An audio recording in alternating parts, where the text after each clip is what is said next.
If this video helps you any, please like this video so we know that you like the content, and we'll be able to get some more videos like this on. And please subscribe to the channel so you'll be alerted when more videos are uploaded.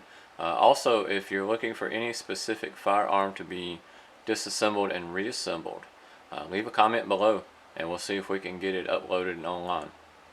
Alright, we're going to go over one thing to consider when choosing a firearm, and that is whether it is double strike capable or basically chamber loading capable, automatic chamber loading capable in a defensive situation. What do I mean by that? The automatic chamber loading capable would be your revolver, basically.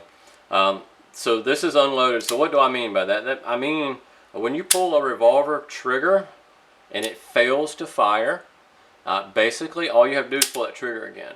And it automatically rotates the cylinder around, putting another round in place. It's automatic chamber loading, so it's rolling that cylinder around to that chamber's in direct line with the barrel, and then you pull that trigger. See it rotating? Boom, it should fire on that one. So if it fails to fire on the first go, nothing, just pull the trigger again, and it should fire that second time. So that's something to consider. That's a plus side of the revolver. It's not double strike capable. It is just loads another round into the firing line, basically. So that's one thing to consider. If a revolver fails to fire, you pull the trigger again, and that's what you got to do in a defensive situation. This is not range time. Range time, you need to stop, count your 30 seconds, clear, check your firearm, see what's going on with it and why it failed to fire. Most likely it's the primer did not seat properly, or was not seated properly at the factory, and when you hit it, it's seated, and it should fire on that second strike. So now you can consider double action semi-autos is something to consider, or a striker fire. This is considered a double action, but these are double action, double strike capable. This is a striker fire, a double strike capable, and this is a striker fire single strike capable only. So what do I mean by that? I mean, all right, we're going to check it. It is clear. So basically we would pull the trigger, and if nothing happened on this striker fired firearm, we would have to rack another round into the chamber. But that's a two-step process. We have to tap the magazine, and then we've got to rack a round into that chamber before we can fire it again. If you pull that trigger and nothing happens, it will not fire again. We've got to rack a round and pull that trigger again.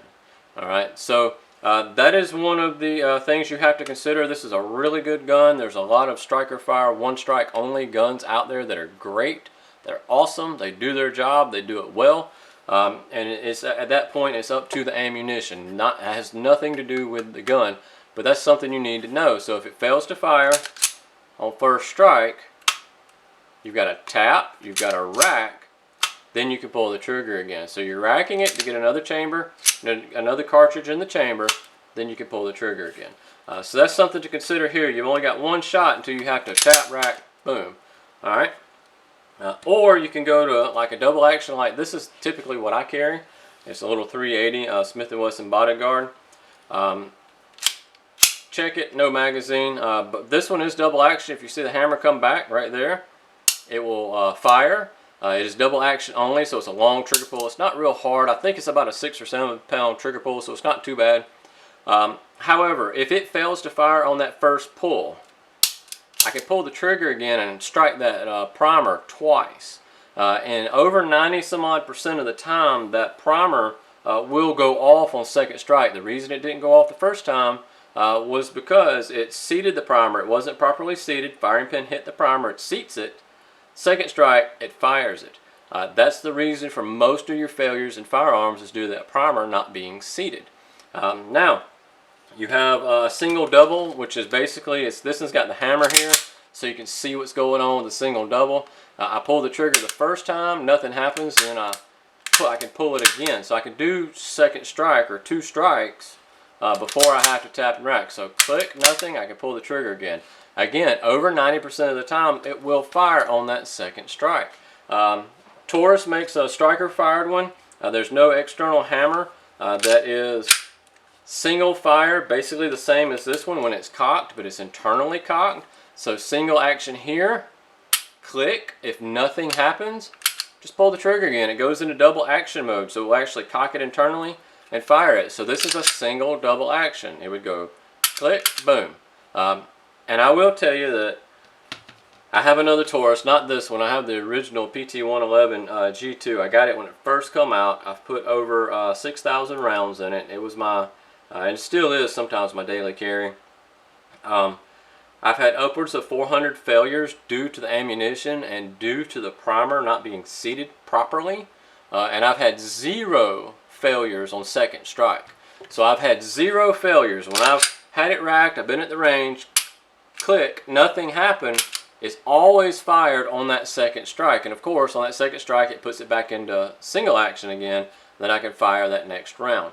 I've had a lot of rounds through my other Taurus, and on that second strike, it's never failed me. All right, so that's things you need to consider. That second strike could help you out. If you're not going to train a whole lot, you may want to consider going to a double strike capable firearm, or one that's actually going to automatically cycle around a new round in on double strike if it fails to fire the first time.